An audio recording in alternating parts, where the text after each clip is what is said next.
c'était quelque chose que la population attendait depuis longtemps suite à la vétusté de notre ancienne aérogare. Il faut remercier particulièrement le pays, comme vous venez d'entendre, le président de la Polynésie française qui a, avec son fonds propre, a construit cette nouvelle aérogare. C'est le seul aérogare où les gens pourront se baigner avant le départ, se doucher et prendre l'avion. Donc je crois que c'est unique en Polynésie française, l'aérogare de Mopti. Donc nous pouvons être fiers. Nous pouvons être fiers de ce que le gouvernement a mis en place pour Mopti. Et moi-même, en tant que Tamana, je suis quelqu'un d'heureux aujourd'hui. C'est un nouvel poste que tout le monde attend depuis longtemps. Et surtout, le distributeur automatique, dont c'est la seule commune qui n'en possédait pas. Ça va faciliter la vie non seulement des administrés, mais de nombreux touristes qui passent le week-end ici, la semaine. Et donc, c'est une avancée exceptionnelle, une avancée significative pour la population, pour tout le monde. Le centre médical qu'on vient d'inaugurer, qui a été quand même financé, je crois, à plus de 300 millions de francs, moitié État, moitié pays, ça aussi, c'est quelque chose que la population attendait depuis longtemps.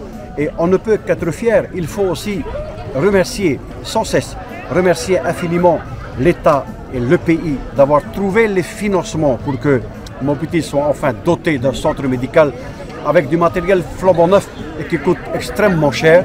Et donc cette date du 11 juillet restera dans les mémoires, je n'en doute pas. En tant que Tamana, en tant qu'élu, en tant que population, ce n'est pas simplement le Tamana qui est heureux, c'est toute une population qui est heureuse. Et j'en suis très fier aujourd'hui.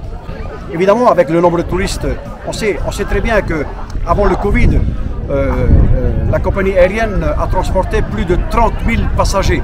C'est quand même assez significatif, ça veut dire qu'il y a du monde qui veut venir sur Mopti. Et il faut encore développer davantage. Il y a le problème de la desserte maritime qu'il va falloir résoudre au sein de notre communauté de communes de Hawaï, puisque nous avons cette compétence-là.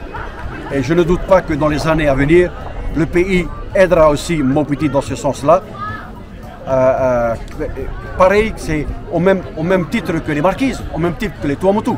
Et donc c'est un sujet dont nous avons discuté à la communauté de communes de Hawaï. Le pays est en mesure de financer un bateau pour les îles sous le vent et surtout pour le transport de passagers et de fret entre Bora Bora, Raiatea et Mopti. Le conseil municipal que nous représentons est là aussi pour faire rappeler que Mopti a besoin de ces infrastructures-là. Mopti a besoin de se développer. Les résultats des touristes, on le voit tous les jours, les avions sont complets, les pensions de famille sont complètes. Et donc, il faut avancer.